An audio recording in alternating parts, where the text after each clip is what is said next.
여러분 안녕히 주무셨습니까? 참 좋은 아침입니다. 우리 말씀으로 드리는 오늘의 번제 이사야 47장 말씀 같이 봅니다. 15절까지 기록되어 있지요. 그런데 우리는 10절부터 13절까지 같이 읽겠습니다. 시작.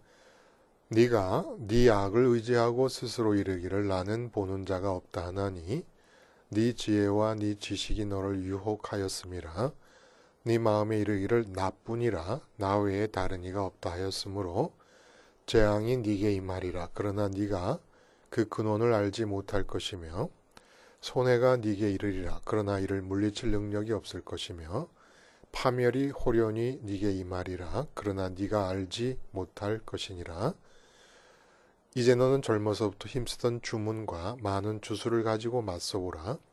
혹시 유익을 얻을 수 있을는지, 혹시 놀라게 할 수 있을는지, 네가 많은 계략으로 말미암아 피곤하게 되었도다. 하늘을 살피는 자와 별을 보는 자와 초하룻날에 예고하는 자들에게 일어나 네게 임할 그 일에서 너를 구원하게 하여 보라. 오늘 우리가 함께 읽은 말씀 중심으로 에덴은 사실 무법칙 천지였다 라는 제목의 하나님 말씀 증거합니다. 에덴은 사실 무법칙 천지였다. 무법천지 하면 법이 없는 세상 아닙니까? 그러면 이제 당연히 폭력이 난무하고 질서가 완전히 무시되는 그런 상황을 무법천지라고 말합니다. 근데 무법칙 천지도 사실은 비슷한 느낌이 들잖아요. 그러나 타락 전에 에덴은 무법칙 천지였다는 겁니다. 이게 이해가 안 갈 수가 있어요, 여러분. 근데 분명히 말씀드리지만 낙원, 에덴은 무법칙 천지였고 우리가 예수님의 십자가 복음을 생활화하는 것은 잃어버린 에덴의 삶의 질을 회복하는 거예요. 근데 그 회복하게 되는 에덴의 삶은 무법칙 천지가 되어야 된다는 겁니다. 이게 무슨 말일까? 오늘 본문이 이제 그 얘기를 해주고 계시는 거예요. 에덴에서 쫓겨난 삶, 타락한 삶 아닙니까?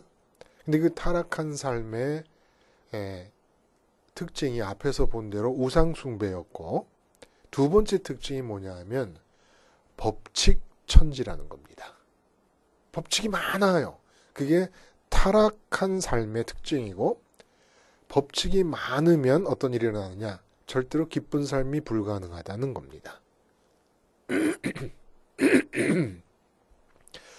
철학자 칸트가 이런 얘기를 했어요. 지성은 법칙을 자연에서 도출하는 것이 아니라 자연의 법칙을 규정하는 것이다. 말이 어렵죠. 근데 쉽게 말하면 자연을 가만히 들여다보면 그 속에 법칙이 있는 게 아니라는 거예요. 우리의 지성, 우리의 이성이 자연의 어떤 특정 현상을 법칙이라는 단어로 갖다 붙이는 것이라는 겁니다. 자연에서 법칙이 나오는 게 아니라 우리가 법칙을 부여한다는 거예요. 자연에다가. 참, 이 철학자는 다르긴 달라요. 응? 이게 무슨 말이냐? 쉽게 말하면 이런 거죠. 우리는 예를 들어 태양이 동쪽에서 떠서 서쪽으로 진다. 이렇게 얘기를 합니다. 오늘도 그렇고 내일도 그렇고 구름이 끼어서 비가 오는 날씨라서 태양이 가려질 수는 있어도 하여간 태양은 동쪽에서 뜨고 서쪽에서 집니다. 달도 마찬가지고 그리고 또 지구에 자전이 있고 또 지구가 태양을 중심으로 공전을 합니다. 1년에 한 번씩. 근데 이런 것들이 사실은 법칙이 아니라는 거예요. 칸트 말에 의하면 우리가 그것을 지구가 자전하고 지구가 공전하는 그것을 매일 하고 매년 반복된다고 법칙이라는 말을 갖다 붙인 거라는 겁니다. 왜 이렇게 자꾸 법칙이라는 말을 갖다 붙이려고 하느냐? 우리가 삶에 대해서 주체가 되고 싶어 하기 때문에. 주체가 되고 싶어 하면 왜 자꾸 법칙을 갖다 붙이는 겁니까? 법칙이 뭐예요? 어떤 일이 일정한 방식으로 진행되는 통로. 이게 법칙 아닙니까? 일정한 방식으로 진행되니까 우리가 내 삶에 대해서 주인이 돼가지고 내 삶을 성공으로, 형통으로, 번영으로 이끌어 가려고 할 때 삶의 부분들이 자꾸 이렇게 손에 장악이 돼야 되잖아요. 응? 내가 주인이니까 주인의 어떤 손에 장악이 돼야 되는데 법칙이 있게 되면은 내 삶의 부분에 대해서 장악하기가 쉬워지는 거예요. 왜냐면 그거는 일정하게 정해진 진행의 통로니까.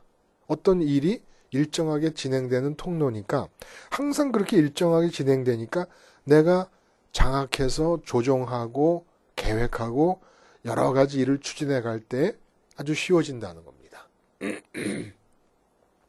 근데 오늘 성경이 말씀해 주시는 거는 법칙이 없다는 거예요. 응? 왜 법칙이 없습니까? 아니 태양이 동쪽에서 뜨고 서쪽에서 지는데 그리고 지구는 하루 동안에 한 바퀴 돌고 그 한 바퀴 도는 것 때문에 태양이 동쪽에서 서쪽에서 뜨는 거 아닙니까? 그리고 1년에 태양을 한 바퀴 도는 공전을 하고 있고 그 모든 삼라만상은 다 자연의 법칙을 따라 움직이는데 근데 오늘 성경 말씀에 근거를 해서 보면 이건 법칙이 아니라는 거예요. 어제 하나님이 지구를 한 바퀴 돌리셨어요. 오늘도 하나님이 지구를 한 바퀴 돌리고 계시는 겁니다. 내일도 지구를 한 바퀴 돌리실 거예요. 워낙 질서를 좋아하시는 당신의 그 성격 때문에 하나님, 창조주이신 하나님께서 똑같은 일을 지금 여기서 반복하고 계시는 것이지 법칙이 아니라는 겁니다. 그러면 법칙이라고 하면 어떤 효과가 나타납니까? 지금 여기서 창조주로서 활동하시는 하나님을 우리 의식 속에서 배제시켜버리는 효과가 나타납니다. 하나님이 지금 태양을 뜨게 하고 있는 것이 아니고 이건 법칙이다 하면 지금 뜨게 하고 계시는, 지금 활동하고 계시는 하나님을 우리 의식이 배제해버리는 거예요. 우리 의식이 하나님을 배제하게 되면 내가 주인이다. 내가 주인으로서 내 삶을 이끌어갈 때 태양이라는 것은 염려 안 해도 될 것은 법칙을 따라서 아침에 일어나서 동쪽에서 떠서 저녁 때는 서쪽으로 질 거니까 이거는 이제 고정된 거야. 이 고정된 것을 전제해서 내가 이제 내 삶을 계획하면 되지. 창조주 하나님을 배제하는 거예요.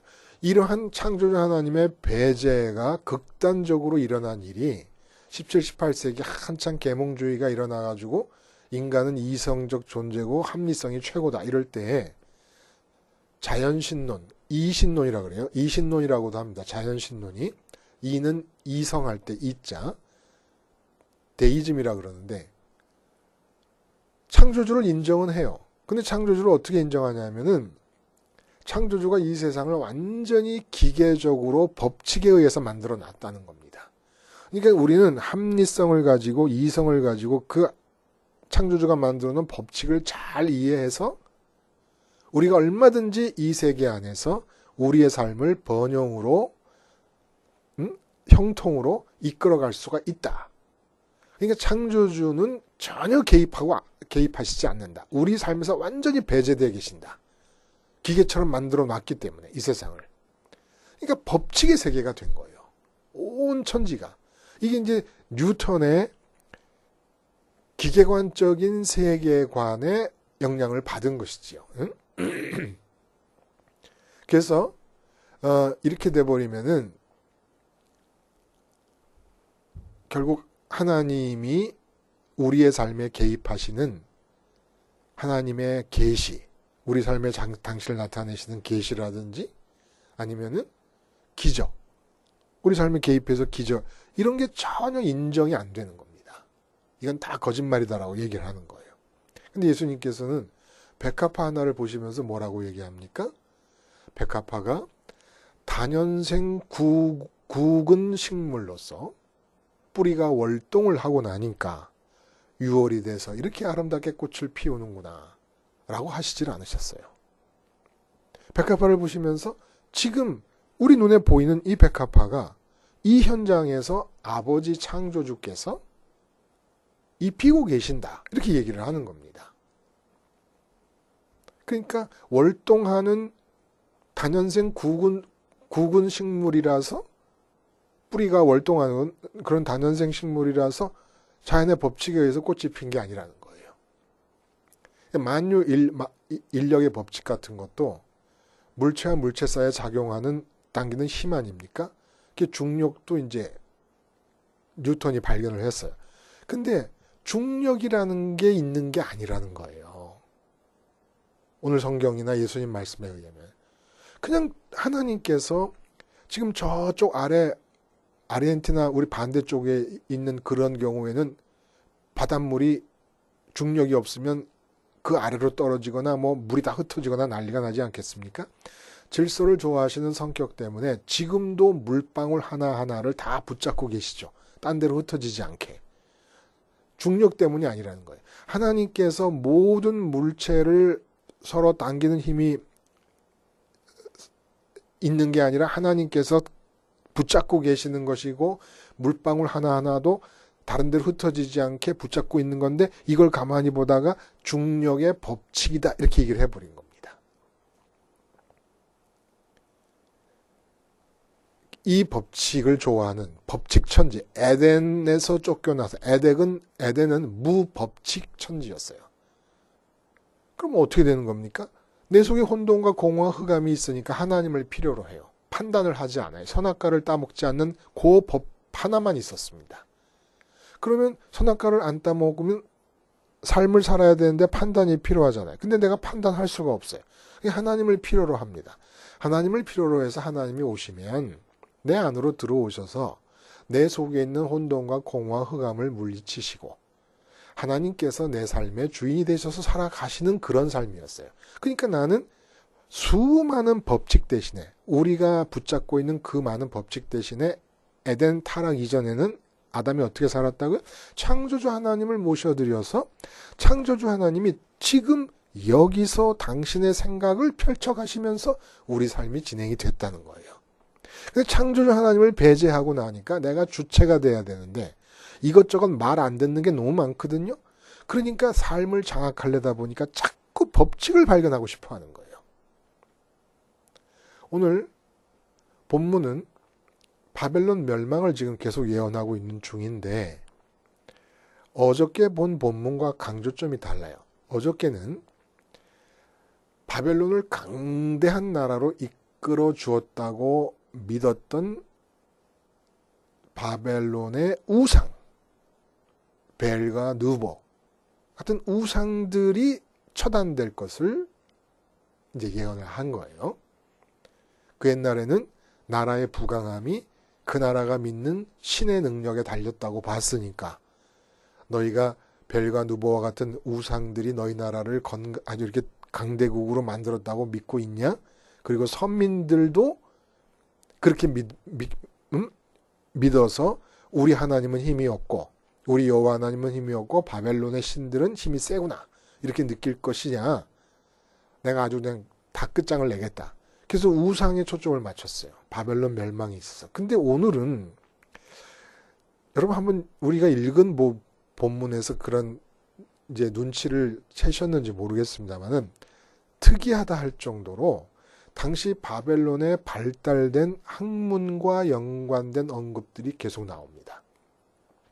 본문을 잘 보시면 9절부터 13절까지 주문과 주술, 지혜와 지식, 많은 계략, 그리고 천문학과 점성술 등에 관한 얘기가 나오고, 또 망했을 때 너희가 망하는 멸망과 손해 이런 것에 대해 이유를 너희가 밝힐 수 있느냐고 계속 따지는 얘기가 나옵니다. 너희가 망해가고 너희가 쇠락해 가는데 너희가 그 잘난 학문의 능력을 가지고 자랑을 하는데, 그럼 너희 학문과 지혜를 가지고 한번 그걸 이유를 밝혀낼 수 있겠느냐, 이런 질문이 나온다는 거예요. 본문에 보면. 그래서 실제로 바벨론 역사를 보면 당시 주변 국가들에 비해서 학문 과학 발명이 활발해가지고 산수나 천문학이나 점성학 그리고 마법 등이 월등했다고 합니다. 그러니까 마법은 우리가 볼 때 그 옛날에 학문과 과학이 미비하던 시절 어떤 미개한 행태라고 볼 수 있습니다만, 그 마법이 그 당시로서는 상당히 고등의 학문이었습니다. 일종의 철학이었고 자기들 나름대로는. 근데 이렇게 마법, 점성학, 천문학, 산수뿐만 아니라 동물학, 식물학, 의학, 화학, 수학, 계량학까지, 이런 계량학이나 수학이 발달했으니까 세계 고대 7대 불가사의라고 하는 바벨론의 공중정원 같은 거, 400m 규격의 탑을 쌓아서 촘촘히 쌓아서 맨 꼭대기는 60제곱미터밖에 안 돼요. 근데 그 층층이 나무를 심고 해갖고 물을 끌어올려서 30층 높이인데, 30층 높이에서 물을 다 줘가지고 층층이 아주 그냥 숲처럼 만들었다 그러잖아요. 이게 뭐 보통 능력 갖고 되는 게 아니죠. 자, 이러한 발달된 학문이 있었고, 그 당시에 과학이라고 할 수, 그 당시로서의 과학이라고 할 수 있는 학문이 있었고, 그리고 이 이사오늘 본문의 예언을 가만 보면 이렇게 바벨론이 초강대국이 되고 발전을 누리고 국가적으로 국민적으로 생활의 안정을 누리며 사는 이유가 바로 이런 학문 때문이다 라고 생각하고 있었다는 겁니다. 바벨론 사람들이. 그래서 바벨론의 멸망을 겨냥하실 때 우상 숭배 쪽을 겨냥하시고 한쪽은 학문 쪽을 겨냥하시는 거예요. 근데 학문이라고 하는 것이 뭐예요? 결국은 법칙을 만들어내는 인간의 행동입니다. 인간의 행위가 학문이에요. 모든. 그래서 그 말씀드린 대로 8절부터 여러분이 한번 꼭 읽어보시면은 그 10절 같은 경우에 네가 네 악을 의지하고 스스로 이르기를 나를 보는 자가 없다 하나니 내 지혜와 네 지식이 너를 유혹하였습니다. 이게 나를 보는 자가 없다라고 바벨론 사람들이 말한다는 거예요. 이게 창조주를 배제하는 겁니다. 배제하면서 네 지혜와 네 지식이 너를 유혹하였다. 이렇게 창조주를 배제하도록 유혹했다는 거예요. 그런데 그 지혜와 지식이라는 게 뭡니까? 삶에 대해서 법칙을 발견해내는 겁니다. 어떤 삶의 모습을 관찰하고 있다가 법칙이라고 이름을 붙여놔요. 법칙이라고 이름을 붙이면 어떻게 됩니까? 나를 보는 자가 없어. 이제 나를 보는 자가 누구예요? 바벨론에서 나를 보는 자가 누굽니까? 창조주죠. 창조주. 근데 창조주를 배제하는 거예요. 법칙을 발견해내면서. 그런데 재앙이 너에게 임할 때 11절에 보면 네가 그 근원을 알지 못할 것이고 손해가 네가 이르러도 손해를 안 볼 수 있기 위하여 많은 법칙들을 만들어 놨어요. 부동산 투자의 법칙, 여러 가지 재정적, 경제적 법칙을 만들어 놨습니다. 근데 그 모든 법칙이 있는데도 자꾸 손해가 생기는 겁니다. 이해가 안 가는 거예요. 그러나 이를 물리칠 능력이 없을 것이며 파멸이 호련히 내게 임하리라. 파멸이 오는데도 왜 임하는지 알 수가 없는 거예요. 그 많은 법칙이 있는데도 불구하고 지금 그 얘기를 해주고 계시는 겁니다. 여러분, 저는 역시 오늘 이런 본문이 있는 줄 몰랐어요. 응? 제가 시즌 1 때는 이 본문을 어떻게 해석했는지 제가 일부러 안 봅니다. 일단 보고 나면은 자꾸 그쪽의 내용이 생각이 나서 그쪽으로 끌려가니까 그야말로 지금 살아계신 하나님과 기도하는 가운데 말씀을 받고 싶어서 일부러 옛날에 했던 것을 안 봅니다. 지금도 어떻게 얘기했는지 모르겠는데, 이런 본문이 있었어요. 응? 이런 본문이. 에덴은 무법칙 천지의 세상이었고, 법칙 대신에 그곳에는 창조주 하나님과의 연합이 있었고, 그래서 내가 삶의 주인이 아니라 내가 연합한 창조주 하나님이 삶의 주인이면서 그 하나님이 당신의 뜻대로 우리의 삶 하루하루를 이끌어 가셨던 겁니다. 하루를 이끌어 가신다는 것은 매일매일 해를 뜨게 하시고 해를 지게 하시는 그 하나님이 왜 해를 뜨게 하시겠습니까? 내가 하루를 살아야 되니까. 70억 인구가 있지만 전부 자기 자신에 대해서 나의 하루를 위해서 하나님이 해를 뜨게 하신다고 해도 틀린 말이 아니라는 거예요. 마치 나 한 사람만을 위해서 해를 뜨게 하신다고 말한들 그것이 잘못된 얘기겠느냐는 겁니다. 아니라는 겁니다. 근데 우리는 그걸 법칙으로 얘기해 버리니까 해가 뜨고 해가 지는 그 사실에서 지금 나를 위해서 해 뜨게 하시고 해 지게 하시는 하나님을 배제시켜 버리는 거예요. 나를 보는 이가 없다 한다. 이게 악이라는 겁니다. 악. 근데 이제 이렇게 법칙을 만드는 것이 어디 자연 법칙에서만 법칙을 발견합니까? 우리 삶의 모든 분야에서 법칙을 발견해 내려고 우리가 아주 판을 쓰고 있잖아요. 응? 예를 들어 인간관계의 법칙. 그 중에서도 세분화시키면 뭐 행복한 부부관계의 원칙. 행복한 부부관계를 위한 10가지 계명, 10계명.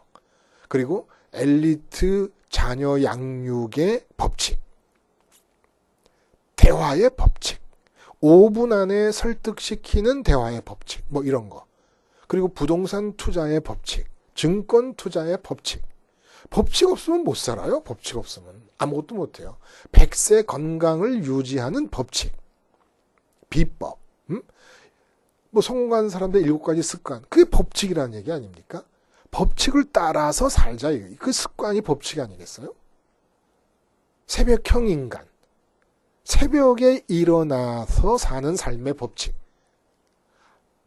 법칙 빼놓으면 여러분, 우리 한때 그런 얘기 했어요. 중국산 메이드 인 차이나 빼놓고 사는 거 가능하냐? 이런 질문을 했잖아요. 법칙 빼놓고 살 수 있겠는지 한번 여러분 물어보세요. 못 살아요. 법칙 빼놓고 못 산다는 의미는 무슨 뜻인지 아십니까? 여러분이 그만큼 여러분의 삶의 영역에서 지금 여기 살아계셔서 백합화를 입히시듯이 내 삶을 직접 이끌어 가시기를 원하시는 창조주를 배제하고 있는 것이다. 이런 뜻입니다. 바벨론이 그런 법칙의 왕국이었다는 거예요. 법칙의 왕국. 그래서 사람이 타락한 아담의 유전자를 받고 태어난 사람들의 가장 두드러진 특징은 선악과를 따먹었으니까 내 삶에 대해서 내가 주체가 되겠다. 라는 기질이에요. 그러면 이런 원죄적 기질이 계속 지속될 때 나타나는 게 우상숭배였다고 그랬어요. 내가 내 삶에 대해서 주체가 되니까 내가 생각하는 방식으로 형통과 성공을 향해 이끌고 싶은데 방해가 그렇게 많고 안 되는 게 많고 하는 일마다 되는 것보다 안 되는 게 더 많으니까 그래도 내 주체를 포기하고 싶지는 않아요. 주체가 포기가 돼야 되는 것은 내 속에 혼돈과 공허와 흑암이 있는데 그것들이 담겨져 있는 인격이 어떻게 내 삶을 질서가 잡히고 열매가 가득하고 광명의 세계로 이끌 수 있겠습니까? 내가 좋아해서 잘되게 하고 싶은 모든 것을 마음에 담을 때마다 혼돈 속에 내가 아주 처박아 버리는 거잖아요. 응? 내 자식이 잘되게 하고 싶어요. 그럼 내가 행복할 것 같아. 그래서 마음에 담아. 그 마음에 담으면 자식을 그냥 혼돈과 공허와 흑암 속에다 가둬버리는 건데 그래 놓고 자식과 관계하면서 일이 되겠어요? 이게 안 돼요. 안 되는데도 자기 주체성을 포기할 줄을 몰라요. 혼돈, 공허, 흑암을 감싸고 있는 자기 주체성, 인격적 주체성을. 그 주체성을 고집하면서 자기 주체성을 관철하고 싶을 때 우상을 만든다는 겁니다. 우상에게 모든 능력을 부여하는 거예요. 나 스스로 최면을 걸면서 이 우상은 무지막지한 능력을 갖고 있다. 그러나 주체성은 없기 때문에 내 말을 그대로 들어줄 것이다. 이렇게 우상숭배로 나타나고 두 번째 자기 주체성을 주장하려고 할 때 나타나는 게 법칙 제정의 기질이라는 겁니다. 세상에 법칙 없어요. 한순간도 창조주 하나님의 손길이 닿지 않는 영역이라는 건 피조 세계 안에는 없는 거예요. 다 다 지금 하나님께서 손대고 계시는 중이기 때문에 이런 모습이 나타나는 겁니다. 근데 계속 법칙이래요. 다 법칙이래, 다. 그래서 계속해서 실제 이 피조 세계 전체의 주체가 되시는 하나님을 배제시켜 나가는 겁니다. 삶의 영역에서. 여러분, 오늘도 아침 식단에서부터 법칙을 따라갈 거예요, 분명히. 그럼 그 법칙을 따라가는 순간 지금 그 자리에서 여러분의 건강을 책임지고 계시고 붙잡고 계시는 창조주 하나님의 손길을 탁 쳐버리는 겁니다. 응? Take your hands up! 탁 쳐버리는 거예요. 법칙을 붙잡고 법칙을 만들고 법칙에 의존하는 순간 창조주 하나님을 내 삶에서 쫓아버리는 거예요. 그렇게 법칙을 잔뜩 끼고 살다가 잘 안 될 때 하나님께 와서 기도하는 건 하나님은 어떻게 한다고요? 우상시하는 거예요. 우상시. 살아계신 인격적 창조주로서 받아들이는 게 아니라 우상시해버리는 거예요. 그러니까 이 바벨론의 느보나 벨 우상과 똑같이 취급을 해버리는 거라는 겁니다. 아, 이거 즐겨요. 내가 이 세상에서 얻고 싶은 게 있다. 응? 그러면 지독하게 하나님께 매달려요. 그 얻고 싶다고 하는 자기 주체성이 죽어야지요. 혼돈과 공허와 흑암 속에서 나오는 소원인데 그 어쩌자고 그렇게 죽자고 매달리고 그걸 끈질기게 붙잡고 있냔 말입니다. 그러니까 불행해지지요. 하나님이 그 말씀 들어주실 수 있어요? 당신은 우상시하고 있고 당신이 들어가야 될 자리엔 자기가 주체가 돼가지고 서 있고 어떻게 해야 됩니까? 법칙을 따르려는 마음, 법칙을 붙잡으려는 마음. 우리는 무법칙 천지에서 살아야 되는 거예요. 무법칙 천지라고 내 맘대로 사는 거 아니잖아요. 내 안에 혼돈과 공허와 흑암이 있으니까 이거 없애야 되는 거 아닙니까? 근데 혼돈과 공허와 흑암은 하나님 말고는 없앨 수가 없는 거예요. 원자폭탄으로도 안 되고 심리학 박사들 100명 모아놔도 안 되는 겁니다. 응? 돈이 아무리 많아도 안 되는 거예요. 돈 갖고 혼돈과 공허와 흑암은 더 커지는 겁니다. 돈 쓸수록 혼돈이 커지고 공허가 커지고 흑암이 커지는 거예요. 건강하게 오래 살면 혼돈과 공허와 흑암이 길게 연장되는 것뿐입니다. 하나님이 안 들어오시면 안 되는 거예요. 어떻게 해야 됩니까?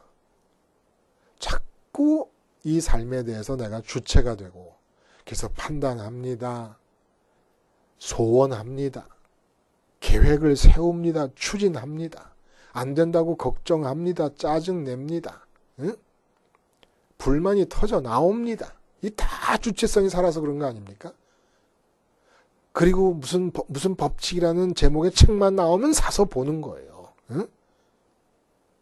그 법칙은 뭐예요? 세상에 대한 내가 주체가 돼서 세상에 내 삶에 대한 장악 능력을 확장시키고 싶은 욕망인 거예요. 이게 악이라 그래. 악.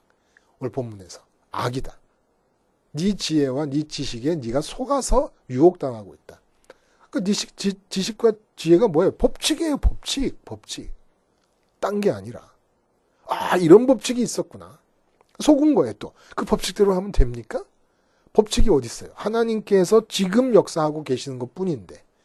그러니까 하나님이 안 해버리시면 아무리 법칙을 갖고 있어도 소용없는 것은 아니 태양도 멈출 판인데 여호수아 전쟁 때 아니 무슨 법칙이 통한다는 겁니까?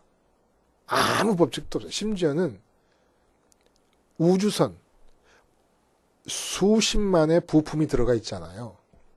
그 부품이 무슨 과학적 물리적 원칙에 의해서 여러분 꽉 조여져 있고 서로 붙어 있는 것 같습니까? 천만의 말씀이에요. 하나님이 붙잡고 계시는 거예요. 지금 현재. 근데 물리학자들은 법칙이라고 생각하고 있는 거예요. 의사 선생님들도 째고 잘라내고 꿰매요. 꿰매면 붙는다는 거예요. 꿰매면 붙습니까? 하나님이 그 순간 붙여주시는 거지. 오늘도 지구 전체에서 수천만 건의 수술이 진행될 거예요. 그 수천만 건의 수술을 모든 의사 선생님들은 법칙에 의존해서 수술을 해요. 그러나 법칙이 아니에요. 그 수천만 건 한 건 한 건마다 창조주 하나님께서 개입하셔서 살을 붙여주고 계시는 겁니다. 지금도. 근데 의사 선생님들이 다 법칙이라고 생각하고 창조주의 손길을 의식해서 배제시켜버리는 거예요. 이게 악이라는 겁니다. 십자가로 법칙 배제의 기질을 죽여야 돼요. 왜 우리는 자꾸 법칙을 만들고 붙잡으려고 합니까? 내 주체성을 보존하려니까. 내 주체성이 내 삶에 대해서 장악 능력을 키우려니까. 그래서 내가 세상에 대해서 주체가 되는 이 상황을 십자가를 기억하고 계속 죽어서 법칙을 붙잡는 대신에 주체성의 장악 능력을 키우기 위해 법칙을 붙잡는 대신에 살아계셔서 지금 이곳에서 역사하시는 창조주 하나님을 받아들여야 된다는 거예요. 세상에 대한 나의 주체성이 죽지 않으면, 그것도 십자가를 통해 죽지 않으면, 그냥 내가 스스로 포기해버리거나 이래갖고는 안 되지요. 십자가를 통해서 세상에 대해 내 주체가 죽을 때 부활하신 주님과 함께 살아나서 승천하신 주님과 함께 따라 올라가서 하나님 아버지를 창조주로서 만날 수가 있는 겁니다. 창조주를 아버지로서 만날 수가 있는 겁니다. 그렇게 해서 창조주 하나님이 매 순간순간 역사하시는 것이지요. 법칙이 어디 있습니까? 법칙이. 십자가 생활하러 에덴의 삶을 회복해야 됩니다. 근데 에덴의 삶은 아십니까? 무법칙 천지였습니다. 오직 그곳에 살아계신 창조주 하나님만이 아담 안에서 아담의 삶을 이끌어 가시는 살아계신 인격적 원칙이셨죠. 우리가 붙잡을 법칙이라는 건 에덴에는 여러분이 낙원의 삶, 에덴이란 뜻대로 기쁨의 삶을 살기를 원하신다면 무법칙 천지로 되돌아가야만 됩니다. 그러기 위해서 오늘도 십자가 생활하에 전력하실 수 있기를 간절히 기도드립니다. 기도하시겠습니다. 하나님 아버지, 오늘도 어디를 가든 그곳에서 창조주 하나님의 손길을 나를 통해 나타날 수 있게 하기 위해서 법칙을 붙잡는 나의 주체성을 십자가에서 죽은 자로 여기는 일에 총력을 기울이게 해주시고, 그래서 법칙을 붙잡는 사람들 속에서 무법칙 천지를 살아내는 하나님의 자녀들이 되게 해주시옵소서. 예수님의 이름으로 기도드리옵나이다. 아멘.